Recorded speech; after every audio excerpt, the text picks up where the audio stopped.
ये हमारा जीएसटी का लास्ट लेक्चर है। दो चीजें हमारी बाकी हैं, वो हम कवर करेंगे। पहला, ये गवर्नमेंट की क्लियर कट रूलिंग है किस पे जीएसटी लगेगा और किस चीज पे नहीं लगेगा, तो पहले हम वो अंडरस्टैंड करेंगे। और दूसरा, एक जर्नल क्वेश्चन पूरा सॉल्व करेंगे जिसमें जीएसटी का इम्प्लीकेशन होगा। उसके बाद हमारा जीएसटी खत्म। सबसे पहले हम वो ट्रांजैक्शन देख लेते हैं जीएसटी जिसपे अप्लाई नहीं करेगा। ठीक, कैपिटल अगर इंट्रोड्यूस हो रहा है, जीएसटी अप्लाई नहीं करेगा। जीएसटी अप्लाई न करने का मतलब ये है कि जैसा जर्नल एंट्री आपने सीख रखा है बस आप वैसा ही करेंगे और नया कोई एलिमेंट उसमें ऐड नहीं होगा। सैलरी दे रहे हैं, वेजेस दे रहे हैं, जीएसटी नहीं लगेगा। अगर इनकी कोई लाइबिलिटी आउटस्टैंडिंग है, जीएसटी नहीं लगेगा। बिजली का बिल दे दिया है या बिजली का बिल देना बाकी है, नहीं लगेगा। इंटरेस्ट दिया है, इंटरेस्ट देना बाकी है, नहीं लगेगा। इन सब एलिमेंट्स पे जीएसटी नहीं लगेगा। और भी लंबी लिस्ट है। ये इंटरेस्ट रिसीव कर लिया है या इंटरेस्ट रिसीव करना बाकी है, जीएसटी नहीं लगेगा। बैंक में कैश जमा किया है, बैंक से कैश निकाला है, चेक जमा किया है, चेक इश्यू किया है, कन्वेंस का खर्चा किया है, डेप्रिसिएशन लगा रहे हैं, अमोर्टाइजेशन लगा रहे हैं, एडवांस अगर रिसीव किया है आपने या एडवांस अगर पे किया है, इन सारे एलिमेंट्स में जीएसटी नहीं लगेगा। सेकेंड सेगमेंट को शुरू करने से पहले हमको ये समझना जरूरी है कि जो हमने अभी अपने दादा पोते वाली कहानी पढ़ी थी, उनके क्वेश्चंस में क्या हो रहा था कि इनपुट जीएसटी आप एक जगह कलेक्ट कर रहे थे और उसका बेनिफिट आपको मिल रहा था आउटपुट जीएसटी को पे ऑफ करने में। जितना आउटपुट है, जितना आपको पे करना है, पहले आप उसको इनपुट से माइनस करते थे, फिर जो बचता था वो आप देते थे। ये जो आउटपुट के अगेंस्ट में इनपुट जीएसटी को एडजस्ट करने का गवर्नमेंट का रूलिंग है, ये कुछ केसेस में एप्लीकेबल नहीं होता है। तो जिन केसेस में वो एप्लीकेबल नहीं है उसमें आपको इनपुट जीएसटी नाम से उसको अलग रखने की कोई जरूरत नहीं है, क्योंकि वो आप उसको आउटपुट जीएसटी के अगेंस्ट में एडजस्ट कर ही नहीं सकते। तो पहले हम वो केसेस पढ़ेंगे जहां पर जीएसटी लगेगा भी और एज एन इनपुट जीएसटी वो अलाउड भी है। इनपुट जीएसटी की तरह अलाउ होने का ये मतलब है कि आप पूरे साल भर इनपुट जीएसटी का सेगमेंट अलग अलग इकट्ठा करते चले जाएंगे और लास्ट में आपको उसको आउटपुट जीएसटी के अगेंस्ट में सेट ऑफ करने मिलेगा। ठीक, तो अब हम शुरू करते हैं। अब इसमें पहली एंट्री, परचेज ऑफ गुड्स। अगर आप माल खरीद रहे हैं तो उसमें आपका सीजीएसटी, एसजीएसटी कुछ भी हो सकता है। आपको पता है परचेज एक एक्सपेंस है, मतलब परचेज बिल में जब आपने माल खरीदा तो बिल में जीएसटी लग के आया और आपने उसका पैसा सेलर को दिया। इसका मतलब है कि आपने अगर पैसा दिया है तो इनडायरेक्टली वो गवर्नमेंट डिपार्टमेंट में जा रहा है, जो हमने पिछले लेक्चर में समझा था। तो ये आपके लिए इनपुट का काम करेगा। अब ये इनपुट सी होगा तो सी के साथ इनपुट एस भी होगा, और अगर आई होगा तो अकेला होगा।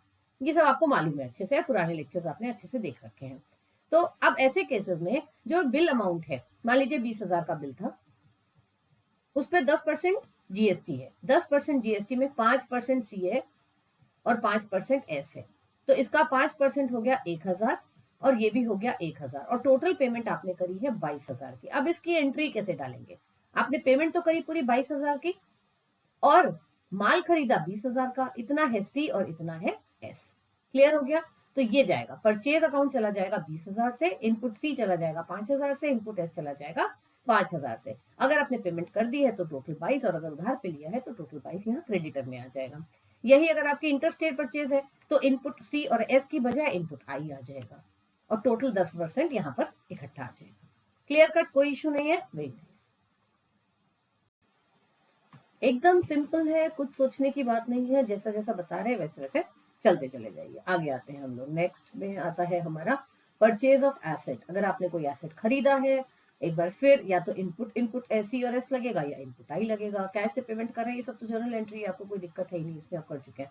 तो इसमें अगर जिस भी केसेस में अगर इनपुट का आपको बेनिफिट मिलना है तो उस केसेस में आप इनपुट सी, इनपुट एस या इनपुट आई, आपको मालूम है, वो आप अलग लिखेंगे, एसेट की वैल्यू के साथ नहीं जोड़ेंगे या खर्चे की वैल्यू के साथ नहीं जोड़ेंगे, उसको अलग लिखेंगे क्योंकि आपको उसका बेनिफिट मिलना है, उसका अकाउंट आप अलग मेंटेन करेंगे। सिंपल।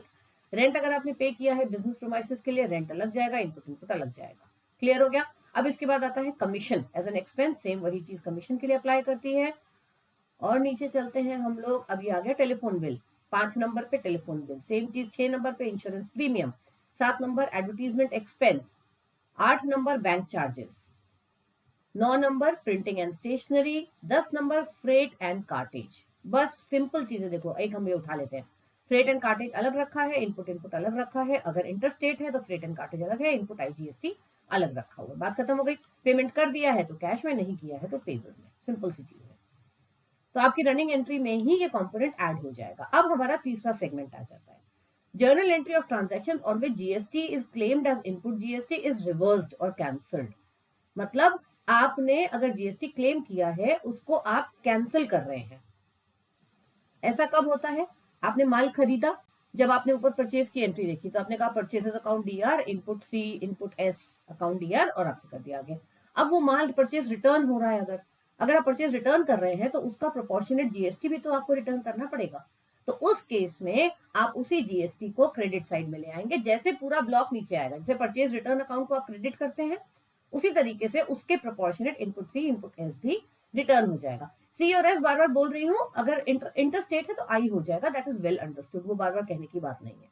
बात समझ में आ गई। सेम इसी तरीके से अगर क्रेडिट की परचेज थी तो क्रेडिटर अकाउंट से रिवर्सल हो जाएगा, मतलब जो आप रिवर्सल के लिए एंट्री डालते थे उसी के प्रोपोर्शनेट आप जीएसटी को भी रिवर्स कर देंगे सेम अकाउंट से। ठीक है जी, return of done done done done, यहां तक हो गया, आगे चलते हैं हम लोग। ठीक है, अगर आपको डिस्काउंट मिला है, ये अब एक इंटरेस्टिंग चीज है, कैश डिस्काउंट रिसीव्ड। अब जब हमने जीएसटी का कैलकुलेशन किया था उस समय हमने क्या किया था, जो भी उसका एमआरपी था प्रोडक्ट का, उसके ऊपर जो भी डिस्काउंट्स आपको मिले थे, ये जो भी उस प्रोडक्ट का लिस्ट प्राइस बोलो या एमआरपी बोलो एक ही बात है, इसके ऊपर आपको जो भी डिस्काउंट मिले, चाहे वो ट्रेड डिस्काउंट मिल रहा हो, चाहे आपको कैश डिस्काउंट मिल रहा हो, चाहे रिबेट मिल रहा हो, जो भी कुछ उस समय आपको मिल रहा है, ये सब कुछ माइनस करने के बाद जो फिगर आई थी उसके ऊपर आपने जीएसटी पे किया था, जीएसटी कैलकुलेट किया था उसके ऊपर। जीएसटी कैलकुलेशन होता है टैक्सेबल वैल्यू पे, टैक्सेबल वैल्यू मतलब लिस्ट प्राइस में से सारे डिस्काउंट हटा दीजिए, फिर जो फिगर आएगी जीएसटी, ठीक है, उसके ऊपर जीएसटी पे किया था।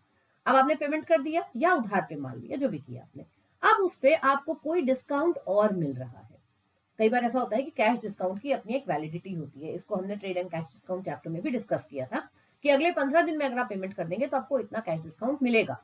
अगर आप उसके लिए एलिजिबल हो जाते हैं तो इसका मतलब है कि इस कैश डिस्काउंट पे आपको जीएसटी नहीं लगना चाहिए था, लेकिन वो आपको लगा क्योंकि जब ये टैक्सेबल बिल बना तब वो डिस्काउंट पिक्चर में नहीं था। इसका मतलब यहाँ जो जीएसटी कैलकुलेट हुआ वो उस डिस्काउंट पे भी है जो अब आपको मिल रहा है।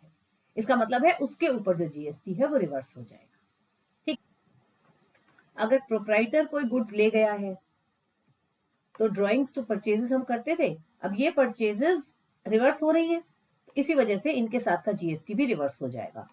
सेम इसी तरीके से गुड्स लॉस्ट बाय थेफ्ट और फायर, जब लॉस बाय अकाउंट क्रिएट करते थे तो परचेजेस अकाउंट को रिवर्स किया, परचेज रिवर्स हुआ तो उसके रिलेटेड जीएसटी भी रिवर्स हो गया, ये जीएसटी का रिवर्सल हो रहा है। ठीक है, goods becoming non saleable, loss of goods है, चाहे किसी भी तरीके से नुकसान हो, परचेज को रिवर्स किया तो साथ में जीएसटी भी रिवर्स हो गया। अब आते हैं गुड्स डिस्ट्रीब्यूटेड अमंग स्टाफ, आपने स्टाफ वेलफेयर दिया या सैंपल दिया, एडवर्टाइजिंग दिया, उससे रिलेटेड परचेजेस को हम रिवर्स करते हैं तो उसके साथ की जीएसटी भी रिवर्स हो जाती है। गुड्स आपने डोनेशन में दिया, चैरिटी में दिया, परचेजेस को रिवर्स किया, ये एंट्रीज हम जर्नल में ऑलरेडी सीख चुके हैं, बस हमको क्या करना है, जीएसटी का इंप्लीमेंटेशन समझना है। तो उसके ऊपर जो जीएसटी लगा था वो भी रिवर्स हो गया। सैंपल्स की तरह आपने बात मैंने अभी बता ही दिया था, एडवर्टीजमेंट, तो उसके साथ का भी जीएसटी रिवर्स हो गया। ठीक है, तो अगर मैं जीएसटी रिवर्सल वाली चीज देख रही हूँ, इनपुट जीएसटी के रिवर्सल वाली, तो वो केवल परचेज से रिलेट हो रही है। ये देखिए पहला है ये, मैं अभी एक बार रिकैप दे रही हूँ आपको।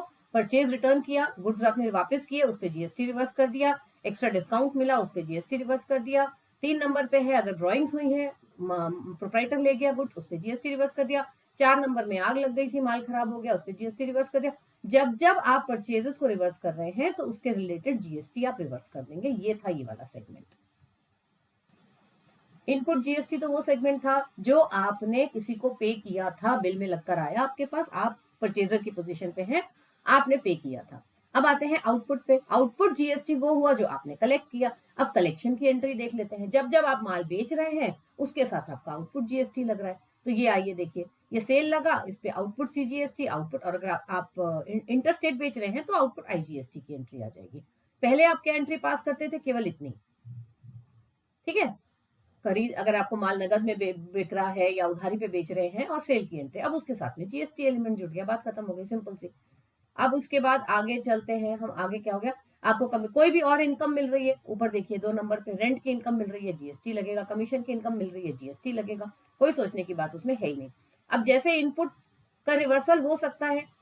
आपने माल जब आपने माल खरीदा था तो आपने इनपुट किया, जब आपने माल रिटर्न किया किसी वजह से, तो उस पे जब परचेज रिटर्न आया तो साथ में इनपुट का रिवर्सल आया।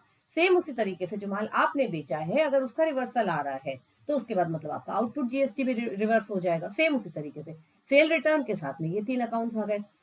इंट्रा कैश चाहिए तो सब एक जैसा ही है कि क्रेडिट में सेल किया था, inter state, intra state, cash credit, वो सारी चीजें। तो बेसिकली सेल रिटर्न आएगी तो उसके साथ में जीएसटी आपका रिवर्सल आ जाएगा। सेल के साथ जो जीएसटी लगता है उसको हम आउटपुट वाले टर्म में यूज करते हैं, इसलिए आउटपुट जीएसटी रिवर्स हो जाएगा। आउटपुट जीएसटी जब हम क्रिएट करते हैं तो क्रेडिट होता है, अब क्योंकि रिवर्सल हो रहा है इसलिए वो डेबिट होगा। सेम उसी तरीके से कैश डिस्काउंट अगर आपने ऊपर रिसीव कर रहे थे अभी जब हम परचेज पढ़ रहे थे, यहाँ पर अगर हम कैश डिस्काउंट अलाउ कर रहे हैं किसी को, सेम उसी तरीके से उसके ऊपर भी जो जीएसटी था वो रिवर्स हो जाएगा। इसी में एक लास्ट एंट्री है रिबेट अलाउड, किसी जैसे डिस्काउंट था वैसे रिबेट था, जीएसटी रिवर्स हो जाएगा, सिंपल। अब चलते हैं हम एफ पॉइंट पे। एफ पॉइंट क्या है? गवर्नमेंट ने रूलिंग ऐसी बनाई है कि हर चीज कवर की है। अब वो कह रहे हैं कुछ एलिमेंट्स ऐसे हैं जिन पे जीएसटी आपने पे तो किया है एज इनपुट जीएसटी, मगर आपको उसका बेनिफिट नहीं मिलेगा, आप उसको क्लेम नहीं कर सकते। अब अगर उसको आप क्लेम नहीं कर सकते तो आप उसको अलग से इनपुट जीएसटी अकाउंट में डाल के क्या ही फायदा है, आपको उसका बेनिफिट तो मिल ही नहीं रहा है। तो आप उसको क्या करिए, उसी खर्चे के साथ क्लब कर दीजिए। आपने कोई गाड़ी खरीदी, ठीक है, गाड़ी खरीदी 7 लाख की, 10% जीएसटी 70,000 लग गया, 7,70,000 पूरा गाड़ी में डाल दीजिए। आप उसको अलग से नहीं दिखाएंगे एज इनपुट जीएसटी क्योंकि आपको उसका कोई बेनिफिट नहीं मिलने वाला है। तो आप सीधा car account DR to bank, building को अगर आपने रिपेयर कराया तो repair to building DR to cash, या जो भी जिस भी मोड से आपने पेमेंट किया है। और food and beverage business promotion expenses, हमारे एक मिलने वाले थे, उन्होंने स्कूटी खरीदी, तो स्कूटी खरीद के उन्होंने अपना जीएसटी जो है अलग रख लिया कि इसको मैं अपने बिजनेस में क्लेम कर लूंगा। लेकिन जब टाइम आया तो उसका क्लेम मिला नहीं। क्यों नहीं मिला उसका? क्योंकि purchase of a vehicle, purchase of an asset, उसके ऊपर आपको जीएसटी अलग से नहीं मिलता है। Purchase of vehicle, purchase of asset पे भी इनकी रूलिंग बहुत क्लियर कट है।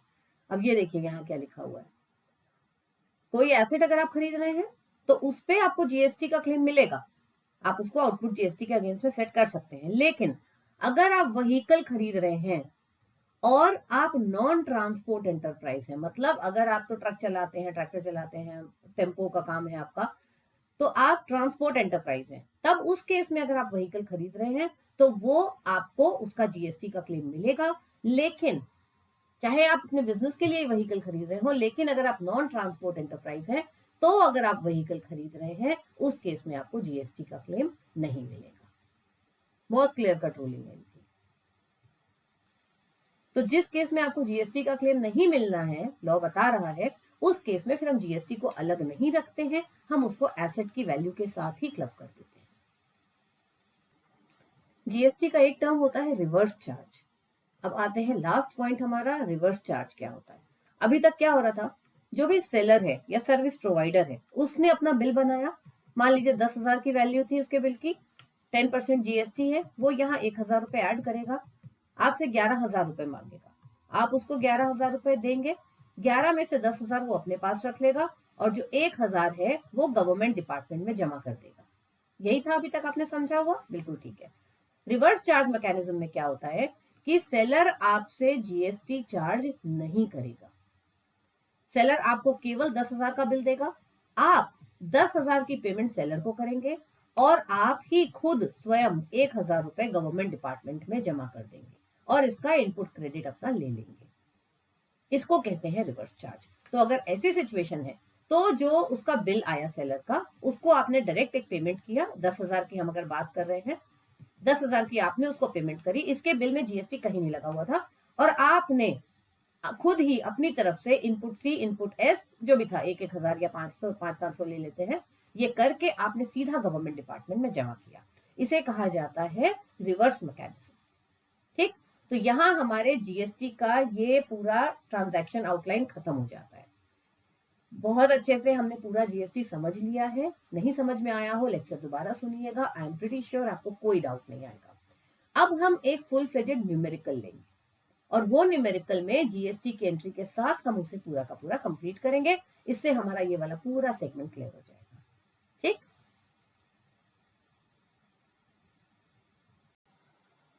अब ये एक कंप्लीट इलस्ट्रेशन है, इसको थोड़ा सा आपको समझने में पहले देखना होगा कि जैसे ये पूरा क्वेश्चन है ना, ये this part is the question ये सोल्यूशन यहाँ से शुरू हो रहा है और ये पूरा चलेगा यहाँ तक, और उसके बाद यहाँ से चलेगा यहाँ तक। उसके बाद लेजर अकाउंट्स बने हुए हैं, उसके बारे में हम बाद में बात करेंगे। तो अब हम शुरू करते हैं। ये न्यूमेरिकल जीएसटी का न्यूमेरिकल है और इसके बाद हमारा जीएसटी खत्म हो जाएगा। पहले क्वेश्चन को ध्यान से देख लेते हैं। Journalize the following transactions of Kamal Delhi. Delhi में कोई भी ट्रांजैक्शन होगा उस पे इंट्रा स्टेट हो गया, सी और एस अप्लाई करेगा। दिल्ली से बाहर कोई भी होगा तो उस पे आई अप्लाई करेगा। ठीक, अप्रैल के महीने का है। Post them in ledger and balance them. ठीक है। Kamal started business with cash. पहली एंट्री कैश, कैपिटल कंट्रीब्यूशन है, इस पे जीएसटी अप्लाई नहीं करता है, तो सिंपल एंट्री बनेगी कैश अकाउंट या टू कैपिटल, जो आपने ऑलरेडी सीख रखी है। बॉट गुड्स फॉर कैश, माल खरीदा, यहाँ पर जीएसटी आना चाहिए। CGST and SGST is levied at 9% each on intra transactions and IGST is 18%। IGST 18% है, ये नहीं भी लिखा होगा तो भी चलेगा, क्योंकि सी और एस मिलकर ही आई बनता है, और अगर आई दिया हुआ है तो उसको आधा करेंगे तो सी और एस बन जाएगा, ये हमें पता होना चाहिए। ठीक है। बॉट गुड्स फॉर कैश, अब माल खरीदा उस पे, और माल कहां से खरीदा ये नहीं लिखा है। अगर नहीं लिखा है तो हम ये प्रिज्यूम करेंगे कि ये इंट्रा स्टेट है, विद इन द स्टेट है। तो इस केस में परचेजेस आ गई, इनपुट सी और इनपुट एस आ गया, और कैश से पेमेंट किया है तो कैश आ गया। 30,000 रुपए का माल खरीदा था, उसके ऊपर 9% सी और 9% एस। 30,000 का माल खरीदा, उस पर 9% मतलब 2700 रुपए सीजीएसटी, 2700 रुपए एसजीएसटी, और यहाँ पर आ गया टू कैश। सीजीएसटी और एसजीएसटी क्योंकि परचेज पे बात हो रही है, आप ऑलरेडी पेमेंट कर रहे हैं, इसलिए ये इनपुट में जाएगा, और क्योंकि आपका एक्सपेंस डेबिट हो रहा है और ये एक एसेट अकाउंट है, इनपुट सीजीएसटी एसजीएसटी एक एसेट अकाउंट है, गवर्नमेंट की पेमेंट आपने समय से पहले कर रखी है, इसलिए ये भी डेबिट होगा साथ में। क्लियर हो गया? आगे चलते हैं। Opened bank account with cash, हमने पढ़ा था कैश बैंक के साथ जो ट्रांजैक्शंस होते हैं उस पे आपको जीएसटी नहीं लगता है, तो ये सिंपल एंट्री हो गई, बैंक अकाउंट या टू कैश। अगली entry sold goods for cash, जैसे परचेज के साथ इनपुट लगता है वैसे ही सेल के साथ आउटपुट लगता है। जैसे परचेज के साथ वो डेबिट होता है तो सेल के साथ ये क्रेडिट होता है। ठीक, तो सेल हो गया, output CGST, output SGST. Sale कितने की हुई है? 40,000 की, उसके ऊपर 9% यानी कि 3,600 सीजीएसटी, 3,600 एसजीएसटी, सब मिला करके, क्योंकि कैश में माल बेचा है आपने तो पैसा आपके पास आ गया टोटल। अब ये आप देखो धीरे धीरे input CGST, input SGST, output CGST, output SGST accounts create होते जा रहे हैं। ये अकाउंट्स अपने अपनी जगह टिके खड़े होंगे। जब लास्ट में हमें अगर एडजस्टमेंट डालने को कहा जाएगा तब हम अपना एडजस्टमेंट वाला जो हमने सीखा है उसको हम पिक्चर में लाएंगे, उसके बेसिस पर एंट्री डलेगी। बात की बात है ये। Bought goods from Surya Kanpur, अब कानपुर से माल खरीदा, इंटर स्टेट हो गया। इंटर स्टेट होने का मतलब है आईजीएसटी लग गया। माल खरीदा है इसका मतलब परचेज है, परचेज है इसका मतलब इनपुट आईजीएसटी है। माल सूर्या कानपुर से खरीदा है यानी उधार में खरीदा है, तो यानी कि सूर्या कानपुर का अकाउंट क्रेडिट हो गया। ये हो गए हमारी एंट्री का एनालिसिस। अब हम लिखते हैं परचेज इनपुट आईजीएसटी सूर्या, कितने का माल खरीदा था? 30,000 का। 30,000 पे 18% जीएसटी लगेगा, 5400 रुपए का जीएसटी लग गया, और ये हमने सूर्या के अकाउंट को क्रेडिट कर दिया। अगली एंट्री देखते हैं। Sold goods to Rakesh Delhi, Delhi वाले को माल बेचा है, इंट्रा स्टेट है, इसका मतलब सी और एस लगेगा। माल बेच रहे हैं इसका मतलब सेल है, सेल है इसका मतलब है आउटपुट सी और एस लगेगा। सेल क्रेडिट होता है, आउटपुट सी और एस भी क्रेडिट होता है। राकेश को माल बेच रहे हैं, कैश की बात नहीं हुई है इसलिए उधार पे बेच रहे हैं, इसलिए राकेश का अमाउंट डेबिट हो जाएगा।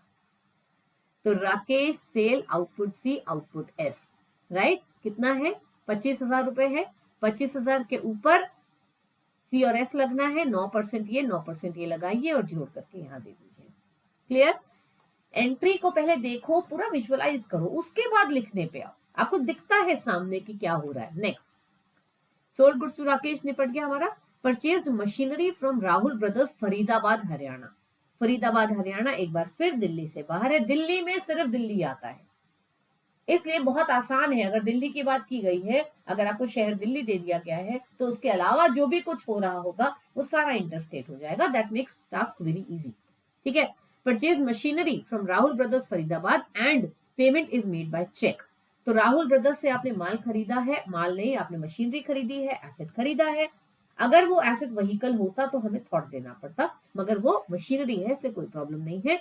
और आपने उसको चेक से पेमेंट करी है, इसका मतलब है बैंक अकाउंट क्रेडिट हो जाएगा। फरीदाबाद से है, इसका मतलब है इंटर स्टेट है। आप माल खरीद रहे हैं, इसका मतलब है परचेज कर रहे हैं, इसका मतलब इनपुट लगेगा और डेबिट होगा। ठीक है, तो इनपुट सी ना, सी और एस नहीं लगेगा, इनपुट आई लगेगा।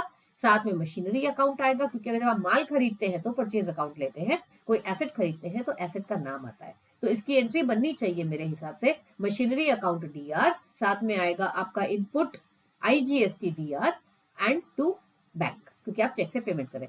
Machinery input IGST to bank, और अमाउंट आपने निकाल लिया 20,000 का था, उस पर 18% आपने जोड़ दिया और टोटल बन करके आपने पेमेंट कर दिया। नेक्स्ट एंट्री पे आते हैं हम, paid to Surya in cash on account. याद है हमने पीछे पढ़ा था सेटलमेंट ऑफ अकाउंट, उसमें था पेड, उसमें था एक situation on account. On account का मतलब ये है कि जैसे मैं एग्जांपल के साथ बताती हूँ, ये है 20,000 रुपए और सूर्या को आपने पैसे कितने देने थे, 35,400। अब 35,400 में से आप दे रहे हैं 20,000 रुपए। अगर यहाँ लिखा होता full and final settlement of account या सेटलमेंट ऑफ अकाउंट भी लिखा होता, तो इसका मतलब है कि 15,400 रुपए का आपको सेटलमेंट करना है, डिस्काउंट दे देना है। अकाउंट यहां से आगे नहीं जाएगा, खत्म हो जाएगा। विच साउंड्स वेरी अनरीजनेबल कि 35,000 की परचेज पे 15,000 का डिस्काउंट कैसे हो सकता है, लेकिन अगर वहां फुल एंड फाइनल लिखा होता तो आपको इसको यही खत्म करना था, मगर वहां केवल ऑन अकाउंट लिखा है। ये चीज मैंने वहां समझाई थी सेटलमेंट ऑफ अकाउंट वाले में, कि यहाँ केवल ऑन अकाउंट लिखा है। इसका मतलब है कि देने टोटल मुझे 35,400 है, अभी 20,000 पकड़ लो, बाकी के बाद में दे दूंगा। इसका मतलब आप सिर्फ सूर्या का खाता 20,000 रुपए से कम करेंगे और आप कुछ नहीं करेंगे, और इस पे जीएसटी नहीं लगता है। हमने वो लिस्ट पढ़ी हुई है। तो Surya DR to cash 20,000 rupees, काम खत्म। ठीक, नेक्स्ट पे आ जाते हैं। Received loan from Anil by cheque. Anil ने लोन दिया, कोई जीएसटी एप्लीकेबल नहीं है, बैंक में पैसा आ गया अनिल के लोन का 8,000 रुपया। आगे चलते हैं, क्योंकि चेक से पेमेंट किया है इसलिए बैंक में आया है। ठीक है, रिसीव्ड बाय चेक, ये खत्म हो गया। इसके बाद आता है goods returned to Surya. Surya से जो आपने माल खरीदा था, यहाँ पर आपने ये परचेज किया था सूर्या से, आप रिटर्न कर रहे हैं। परचेज रिटर्न अगर हो रही है तो इसका मतलब है जो इनपुट आपने लिया था वो इनपुट भी आपको उतना प्रोपोर्शनेट रिटर्न करना पड़ेगा। तो परचेज रिटर्न, कितने गुड्स रिटर्न कर रहे हो आप, 8,000 का नहीं, 5,000 रुपए का गुड्स आप रिटर्न कर रहे हैं। तो 5,000 के ऊपर सी था या एस था, सी एस नहीं था, आई था यहाँ पर। तो 5,000 के ऊपर 9% का आईजीएसटी इनपुट आपको रिवर्स करना होगा। तो सूर्या का अकाउंट आपने डेबिट किया, क्योंकि सूर्या की भी उधारी चल रही है, ठीक है ना। रिटर्न आउटवर्ड यानी कि सेल रिटर्न, दोनों में से कुछ भी लिख सकते हैं, एंड इनपुट आईजीएसटी का रिवर्सल 5,000, उसके ऊपर 18% जीएसटी लगाया। इस तरीके से आपने इस एंट्री को क्लोज किया। बहुत बढ़िया, very nice, I am so proud of you, बहुत अच्छा काम कर रहे हो आप लोग। Withdrew from bank for personal use, drawings है, ड्रॉइंग्स में पैसा निकाला है। अगर यही ड्रॉइंग्स में माल निकाला होता तो परचेजेस कम होती, साथ में इनपुट भी रिवर्स होता, हमने पहले पढ़ा था। लेकिन यहाँ आप बैंक से पैसा निकाल रहे हैं तो इस पर कोई जीएसटी नहीं है, drawings to bank simple entry है। अगली एंट्री है paid to Surya by cheque in full settlement. अब ये फुल सेटलमेंट की एंट्री देखने से पहले ये जो 9,000 रुपए का पेमेंट आपने, फुल सेटलमेंट आ गया, इसका मतलब कोई भी ऊंच नीच रह गई है तो वो डिस्काउंट की एंट्री में कन्वर्ट हो जाएगी। मगर उससे पहले हमें ये देखना होगा कि सूर्या से हमारा हिसाब था कितना। सूर्या को हमने यहाँ क्रेडिट किया था 35,400 रुपए से, ठीक है। फिर सूर्या को हमने 20,000 रुपए दे दिए, सूर्या से 15,400 का हिसाब होना बाकी था। सूर्या को 5,900 रुपए का माल हमने वापस कर दिया, ये रिवर्सल आ गया। इसके बाद जो एंट्री आई, कितनी की एंट्री बनेगी यहाँ पर, 9,500 रुपए की। यस, 9,500 रुपए हमने सूर्या को देने थे और हमने उसको 9,000 दिए और फुल सेटलमेंट में दिए। ऑन अकाउंट नहीं लिखा है, फुल सेटलमेंट ऑफ अकाउंट लिखा है। इसका मतलब है 500 रुपए का आपको डिस्काउंट मिल गया। इस पूरी सिचुएशन में जीएसटी कहीं अप्लाई नहीं करेगा। ठीक, डन, बात खत्म। आगे चले हम लोग, वेरी गुड। इसके बाद आ जाता है received cash from Rakesh. Rakesh से आपको पैसा मिला। राकेश कौन था भाई, राकेश, राकेश क्या आपने राकेश को माल बेचा था, यस, यहाँ आपने राकेश को माल बेचा था। रिसीव्ड कैश फ्रॉम राकेश 10,000, बस ठीक है, आप ले लीजिए, काम खत्म हो गया। 10,000 रुपया कैश ले लीजिए राकेश से।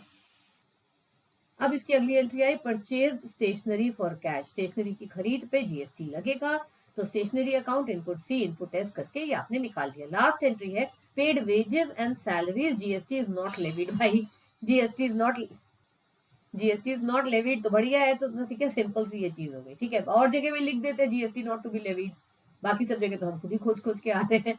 कोई बात नहीं, जो आपको अच्छा लगे वो करिए। हो गया यहाँ तक, ये आपका पूरा का पूरा न्यूमेरिकल सॉर्ट हो गया। अब आपको इसका लेजर बनाना है। अगर आप इसकी प्रैक्टिस करना चाहते हैं, मैं ये क्वेश्चन एक बार दोबारा, केवल क्वेश्चन आपको स्क्रीन पे दे दूंगी, उसको पॉज कर लीजिएगा और क्वेश्चन पूरा सॉल्व करके फिर चेक करिएगा। अब इसका जो लेजर है एक बार मैं दिखा देती हूँ, हम बनाएंगे नहीं क्योंकि आपको बनाना आता है। एक बार मैं पूरा लेजर आपको दिखा देती हूँ। आपको क्वेश्चन आपको खुद सॉल्व करना है, एक बार मैं बाद में अलग से दूंगी, और उसके बाद आप पूरी आंसर से इसका मिलान कर लीजिएगा। करिएगा जरूर। हम देखते हैं, हमें लगता है हम समझ गए हैं, सीख गए हैं, पर एक्चुअली ऐसा होता नहीं है। सीखते हम तभी हैं जब हम अपने हाथ से सॉल्व करते हैं। ठीक है, ओके।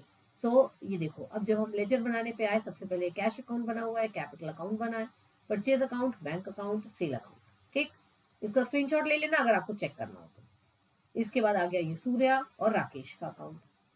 इसके बाद आ गया machinery, Anil loan, return outward, drawings, stationery. Stationery के बाद शायद केवल एक वेजेस एंड सैलरीज हो गया। अब इसके बाद आ गया इनपुट, ये input CGST, input SGST, output C, output S, input I, सारे के सारे अकाउंट्स बन गए। ठीक है, और डिस्काउंट रिसीव्ड का अकाउंट, ये सारे के सारे अकाउंट्स बन गए आपके। आप इसको स्क्रीनशॉट ले करके अपना आंसर चेक कर सकते हो। क्वेश्चन मैं अलग से एक बार आपको यहाँ पर और दिखा दूंगी। ठीक, so wish you all the luck. इसको अच्छे से करिए, अच्छे से बनाइए। कई बार न्यूमेरिकल्स में लास्ट में एक एंट्री और दी होती है कि इनपुट आई, सी और एस का एडजस्टमेंट करना, इनपुट आउटपुट जीएसटी का एडजस्टमेंट करना है। उसका जो जर्नल एंट्री लॉट है वो हम पिछले लेक्चर में ऑलरेडी कर चुके हैं, जहां हमने एडजस्टमेंट के साथ एंट्री सीखी थी। तो वो अगर आपको एक एंट्री और दी गई है, मैं अभी एक न्यूमेरिकल आपको दिखाऊंगी सामने, तो उस केस में आपको सब कुछ करने के बाद आपको वो सेट ऑफ एंट्रीज और वो टेबल जो हमने सीखा है वो लेकर के आना है, और उसके बेसिस पर आपको पता चलेगा कि आपके पास इनपुट्स बच रहे हैं या आउटपुट्स बच रहे हैं। ठीक, अब मैं आपको यही क्वेश्चन एक बार दिखा देती हूँ फिर से, ताकि आप इसको सॉल्व करके फिर अपने सोल्यूशन से मिलान कर सकते हैं। ये है पूरा न्यूमेरिकल, इसको सॉल्व करिए, सोल्यूशन आपके पास है, उससे चेक करिए, कंपेयर करिए और अपने आप को कॉन्फिडेंस में लेके आइए। ये है जीएसटी। बोला तो था मैंने कि आखिरी वाला जो न्यूमेरिकल में किया है वही आखिरी न्यूमेरिकल है, बट क्या करूं, एक और मिल गया मुझे जिसमें एंड में सारे जीएसटी का एडजस्टमेंट भी है और अगर कोई एक्सेस बच रहा है तो उसका पेमेंट भी है। तो करना तो बनता है। छोटा न्यूमेरिकल है, एक 5-7 मिनट और लगेंगे, वो करके हमारा ये टॉपिक एकदम कंप्लीट हो जाएगा। ठीक है, अब क्वेश्चन को पढ़ने से हम स्टार्ट करते हैं। Pass entry in the books of Shri Gopi Chand of Kerala, assuming CGST 9% and SGST 9%। तो अगर तो इंट्रा स्टेट है तो सी और एस दोनों लगेगा, और अगर इंटर स्टेट है तो आईजीएसटी 18% लग जाएगा। सिंपल। अब केरला से है, केरला में कौन कौन से शहर आते हैं हमें नहीं पता, तो उन्होंने बता दिया है कि अगर चेन्नई है तो तमिलनाडु है, ये केरला है, ये तेलंगाना है, ये तो आपको इस तरीके से उन्होंने हेल्प कर दिया है, आपको कोई प्रॉब्लम नहीं आएगा। फर्स्ट एंट्री है purchase good for 3 lakh from Karunakaran of Chennai Tamil Nadu. 3 lakh का माल खरीदा है, करुणाकरण से खरीदा है, कैश नहीं मेंशन्ड है, पार्टी का नाम मेंशन्ड है, इसका मतलब है उधार पे माल खरीदा गया है। परचेज किया गया है, इसका मतलब है इनपुट वर्ड आएगा, परचेज डेबिट होता है तो इनपुट भी डेबिट होगा, क्योंकि दूसरे स्टेट से है इसलिए आईजीएसटी आएगा। एंट्री बनेगी purchase account DR, input IGST DR to Karunakaran, purchase account DR, input IGST DR Karunakaran, purchase अगर 3 लाख रुपया, इनपुट आईजीएसटी आ गया 18% और ये हो गया करुणाकरण, काम खत्म। कोई भी एंट्री बिना नरेशन के नहीं लिखनी है, हम नरेशन स्किप कर देते हैं, लेकिन उसके नंबर होते हैं वो लिखना जरूरी है। Purchase goods for 50,000 from Ganesan of Ernakulam Kerala, same है एंट्री, फर्क सिर्फ इतना है कि वहां 18% आईजीएसटी लगा था, यहाँ 9% सी और एस लगेगा, क्योंकि विद इन द स्टेट का परचेज है ये, बाकी सब कुछ सेम है। तो परचेज हो गया, सी हो गया, एस हो गया, गणेशन हो गया, 9% ये, 9% ये। सोल्ड गुड्स कॉस्टिंग 80,000, 80,000 का माल था, नायडू ऑफ हैदराबाद को बेचा, सेल आएगी, सेल के साथ आउटपुट आता है, सेल क्रेडिट होती है, आउटपुट भी क्रेडिट होता है, आउटपुट में सी एस आएगा या आई आएगा, आई आएगा क्योंकि तेलंगाना की पार्टी है, इतना हमको क्लियर हो गया। अब पार्टी ने पेमेंट नहीं दिया है क्योंकि यहाँ पर कैश ऐसा कुछ नहीं लिखा है, इसका मतलब है नायडू का नाम आएगा एज अ डेटर। अब आते हैं, ये तो हमें समझ स्ट्रक्चर समझ आ गया कि Naidu account DR to sales to output I, इतनी पिक्चर मुझे समझ में आ गई। अब प्रॉफिट है, अब इसमें है 80,000 का माल है, 25,000 का प्रॉफिट है, और उस पर 10% डिस्काउंट है, तो पहले 80,000 के वर्किंग नोट दिया है, 80,000 का माल है, 25% प्रॉफिट जोड़ दीजिए तो हो गया 1,00,000 रुपया, 10% घटा दीजिए उसमें से ट्रेड डिस्काउंट का तो हो गया 90,000, 90,000 रुपए आपकी टैक्सेबल वैल्यू हो गई। ये आ गई 90,000, 90,000 के ऊपर 18% IGST लग गया और ये आ गया नायडू का अकाउंट। क्लियर। आगे चलते हैं। Sold goods to Kottayam Kerala, costing 2.5 lakh, 60% profit less trade discount 15% against cheque which was deposited in bank. तो पहली चीज तो पार्टी का नाम नहीं आएगा, बैंक में पेमेंट आ गया है तो इसका बैंक अकाउंट डेबिट हो जाएगा, सेल कर रहे हैं तो टू सेल्स हो जाएगा, और क्योंकि सेम में कर रहे हैं तो आउटपुट सी और आउटपुट एस आ जाएगा। 2.5 लाख का माल है, उसपे 60% प्रॉफिट जोड़िए, 2.5 लाख पे 60% प्रॉफिट जोड़िए, हो गया 4 लाख, उसके ऊपर 15% ट्रेड डिस्काउंट दीजिए, 3,40,000। ये आपकी टैक्सेबल वैल्यू है जिसके ऊपर आप सी और एस लगाएंगे 9%। लेट्स सी, तो बैंक अकाउंट डीआर ये आ गया, यहाँ से शुरू करेंगे, 340 ये आ गया, 9% ये, 9% ये, टोटल मिलकर के इतना पैसा आपके बैंक में आ गया। क्लियर कट, कोई कंफ्यूजन नहीं है। Next, advertisement charges of 8,000 paid in cash. 8,000 का है, एडवर्टीजमेंट के ऊपर जीएसटी लगता है और लोकल माना जाता है। जब कुछ नहीं मेंशन्ड है तो उसको हम मानेंगे कि वो with in the same state है, इसलिए एडवर्टीजमेंट हो गया, सी हो गया, एस हो गया, कैश में पेमेंट हो गया। Next, purchase the computer for office use for 30,000 and payment made by cheque. Cheque से पेमेंट हुई है, इसका मतलब है बैंक से पैसा गया है तो टू बैंक हो गया। कंप्यूटर खरीदा है, आप उसको कंप्यूटर अकाउंट भी लिख सकते हैं और ऑफिस इक्विपमेंट अकाउंट भी लिख सकते हैं। 30,000 का है, इसके ऊपर जीएसटी लगेगा, और क्योंकि कुछ नहीं लिखा है इसलिए हम मानेंगे कि with in the same state है, इसका मतलब इनपुट सी और इनपुट एस लगेगा, और ये चीजें क्लियर हो गई, काम खत्म। Next, proprietor withdrew 10,000 for personal use, उसने अपने लिए 10,000 रुपए विड्रॉ किया, इसके ऊपर कोई जीएसटी का एप्लीकेशन नहीं है। Drawing account here to cash, 10,000 10,000, काम खत्म। Last entry, payment made of balance amount of GST. GST में जो बैलेंस अमाउंट बच गया है उसका आपको पेमेंट करना है। इस एंट्री को एड्रेस करने से पहले हमको पूरा अपना वो टेबल देखना होगा, दादा पोते की कहानी रिवाइज करनी होगी। उसके बाद उसमें दो चीजें रिजल्ट में निकलती थी, या निकलता था बैलेंस टू बी पेड या निकलता था बैलेंस इन हैंड, राइट। और ऐसा भी हो सकता था कि आई, सी और एस में से किसी में बैलेंस टू बी पेड निकले और किसी में बैलेंस इन हैंड निकले, ऐसा भी हो सकता था। उसके बाद जो बैलेंस टू बी पेड है, जहां वो निकलेगा, ये उसकी बात हो रही है। ये कह रहे हैं that payment of the balance amount of GST has to be made. तो उसके लिए पहले हमको वो टेबल बनाना है, टेबल बनाने के बाद हमको अंडरस्टैंड करना है कि किस में पेड निकल रहा है और किसका बैलेंस निकल रहा है। ठीक है, तो ये हमारे पास सारी जर्नल एंट्रीज है, ये हमने देख लिया। इन जर्नल एंट्रीज के बेसिस पर हम अपना वो टेबल क्रिएट करेंगे। पहले लेजर बनाएंगे, लेजर से हमें फिगर पता चलेगी, फिर हम आगे मूव करेंगे। ये वाली जो आखिरी एंट्री है ये हमारे वो टेबल बनने के बाद आएगी, जिसे हम टेबल कहते हैं, जो हमने टेबल के फॉर्म में सीखा है वही इनका यहाँ पर वर्किंग नोट नंबर 3, 4 और 5 है। ठीक, तो अब हम लोग अपने तरीके से टेबल बनाएंगे, उसके बाद हमारी टेबल की जो फाइनल फिगर्स आएंगी वो इस जर्नल एंट्री की फिगर से मैच करनी चाहिए। तो पहले बनेगा हमारा टेबल। तो अब वो टेबल बनाने के लिए मैं पूरा का पूरा सोल्यूशन का जर्नल में यहाँ ले आई हूँ, इसके बेसिस पर हम अपनी चीज को कंप्लीट करेंगे। सबसे पहले हमको फिगर निकालनी है कि हमारे पास जब हमारा क्वेश्चन शुरू होता था, जो क्वेश्चन हमने निकाले थे वहां पर सबसे पहले क्या लिखा होता था, इनपुट और आउटपुट। ठीक, आई, सी, एस, इस तरीके से ये टेबल बना था जो क्वेश्चन में आपको देती थी। पहले हमको इस क्वेश्चन तक पहुंचना है। इनपुट आई 54,000, अगर मैं यहाँ पर एक बार के लिए टोटल बनाती हूँ, अभी मैं इनपुट्स की बात कर रही हूँ। आई 54,000, फिर इसके बाद में इनपुट सी और इनपुट एस, ये आई है, ये सी है और ये एस है। इनपुट सी है 4,500 और इनपुट एस है 4,500, फिर इसमें आउटपुट आईजीएसटी आ गया। तो यहाँ पर हम आउटपुट के टोटल बना लेते हैं, आउटपुट आई, सी और एस। आउटपुट आई यहाँ पर आ गया 16,200। क्लियर, फिर यहाँ आउटपुट सी और एस 30,600 और 30,600, फिर इनपुट सी इनपुट एस आ गया 720 और 720। इसके बाद आ गया इनपुट सी और इनपुट एस 2700 और 2700। फिर उसके बाद में ड्रॉइंग आउटपुट आईजीएसटी आ गया हमारा 16 आउटपुट। ये तो हमारी एडजस्टमेंट वाली एंट्री है, 1, 2 और 3, इनकी अभी हम बात नहीं करेंगे। तो ये हो गया हमारा टोटल। अब हम इनको टोटल करके अपने क्वेश्चन में भर लेते हैं। तो इनपुट आई हमारा निकल के आ रहा है 54,000, ये फिगर कंप्लीट। आउटपुट आई निकल के आ रहा है 16,200, ये फिगर कंप्लीट। इनपुट सी निकल के आ रहा है 20, 7, 7, 14, 14, 5, 19 का 9 से लगे 4, 25, 7, 7,920। This is input C. अगर ये 7,920 है तो ये भी 7,920 है। और ये 30,600 है तो ये भी 30,600 है। हमारा क्वेश्चन तैयार हो गया। ठीक है जी। अब इसके बाद हम बढ़ते हैं आगे।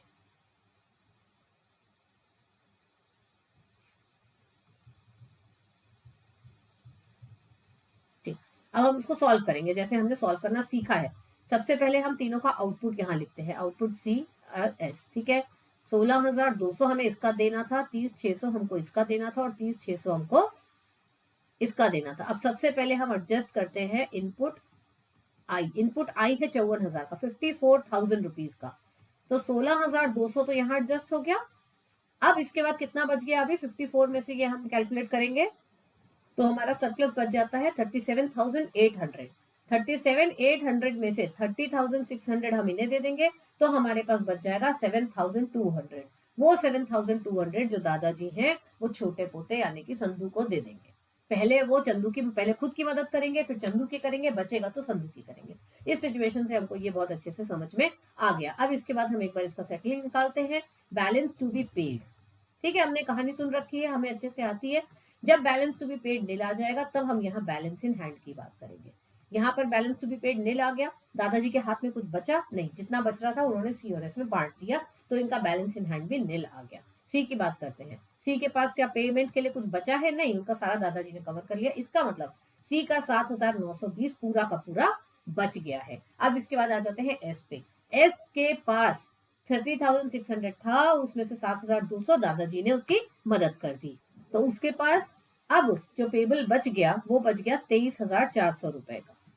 ठीक, ये बैलेंस टू बी पेड आ गया। अब इसके बाद हम क्या करेंगे, एडजस्टमेंट ऑफ इनपुट एस, क्योंकि सी को तो कोई जरूरत ही नहीं है। इनपुट एस कितना रखा हुआ था? 7,920 रखा था, उतना ही इस्तेमाल कर सकता है। तो इसका मतलब है इसके केस में बैलेंस टू बी पेड निकल के आएगा। इस करने के बाद इसका अभी भी 5,480 का बैलेंस पेमेंट के लिए तैयार है। इसका मतलब जो ऊपर क्वेश्चन में लिखा हुआ है कि पेमेंट ऑफ बैलेंस जीएसटी, वो ये है 15,480। ये आपके आउटपुट एसजीएसटी में बचेगा, क्योंकि ये जो बैलेंस इन हैंड और यहाँ balance to be paid, balance in hand में ये और इसका नील, ठीक है, और बैलेंस टू बी पेड में इसका नील और इसका भी नील, लेकिन इसका 15,480, इसी बैलेंस पेमेंट की बात हो रही है। अब एंट्री हम क्या क्या डालेंगे? सबसे पहले एक एडजस्टमेंट, ये दूसरा एडजस्टमेंट, ये तीसरा एडजस्टमेंट, उसके बाद बचा कुछ नहीं, ये चौथा एडजस्टमेंट। ये 4 एडजस्टमेंट एंट्रीज डालेंगे। हम चाहें तो इन्हें क्लब भी कर सकते हैं। अब ये इन्होंने एंट्री यहाँ बना रखी है, मैं इन्हीं से देख लेती हूँ। आउट सबसे पहले इन्होंने बनाई है ये आउटपुट आईजीएसटी और आउटपुट इनजीएसटी के 16,200 वाली, ये एंट्री यहाँ हो गई। दूसरी एंट्री बनाई है आउटपुट सी और आउटपुट आई, ये 30,600 वाली एंट्री यहाँ हो गई। तीसरी एंट्री उन्होंने 3 और 4 एंट्री को क्लब करके एक एंट्री बना दी है, और साथ ही में जो पेमेंट करना है उसकी एंट्री भी बना दी है। तो इन्होंने आउटपुट एसजीएसटी पूरा का पूरा उठा लिया 30,600, उसमें से आपको आईजीएसटी के इनपुट से हेल्प मिला 7,200 से, अपने इनपुट एसजीएसटी से हेल्प मिला 7,920 रुपए का, और जो 15,480 है उसकी आपने यहाँ पेमेंट कर दी। अगर मुझे करना हो तो मैं इनकी अलग अलग एंट्री पास करूंगी। I will make 1 entry, 2 entry, 3, 4 and 5। I will make total 5 entries, because उससे कंफ्यूजन नहीं होता है, चीज एकदम स्ट्रीमलाइन होती है। तो अल्टीमेटली जो हमारा सोल्यूशन था, हम उस सोल्यूशन की लास्ट एंट्री तक पहुंच गए। आपके पास में ये टेबल है, आपके पास कहानी है, आपको कोई चीज को समझने की दिक्कत नहीं है। जितना भी पेड निकल रहा, टू भी पेड निकल रहा है लास्ट में, उसको आप बैंक से पेमेंट कर दीजिए, काम खत्म। ठीक, आया समझ में? तो मुझे तो बहुत मजा आया इसको पढ़ने में, करने में, पूरा का पूरा सवाल ये लगाने में, and I thoroughly enjoyed it. और इसके साथ हमारा जीएसटी सेगमेंट फुल फ्लेजेड तरीके से कंप्लीट हो जाता है। Happy I am. बाय। एक बार फिर ये न्यूमेरिकल आपके सामने है, इसको पूरी तरह देखिए, सॉल्व करिए। आपको मालूम है कि इसका सोल्यूशन यही ऊपर दिया हुआ है, तो इसको इत्मीनान से सॉल्व करिए और उसके बाद में अपने सोल्यूशन से मैच करिए। अच्छे से पूरा मैच हो जाता है तो इसका मतलब आपको इस सेगमेंट में कोई प्रॉब्लम नहीं। ठीक है, जीएसटी हमारा खत्म हो गया। मुझे ये टॉपिक पढ़ाने में सच में बहुत मजा आया। उम्मीद है आप लोगों को भी पसंद आया होगा। प्रैक्टिस का कोई शॉर्टकट नहीं होता, इसलिए ये मत सोचिएगा कि मेरे पढ़ा देने से आप पढ़ गए। आप पढ़ोगे तभी जब आप पढ़ोगे। तो अब हम इस वाले वीडियो को बंद करते हैं, अब अगले वीडियो में कुछ नया लेके आएंगे। Till then bye bye.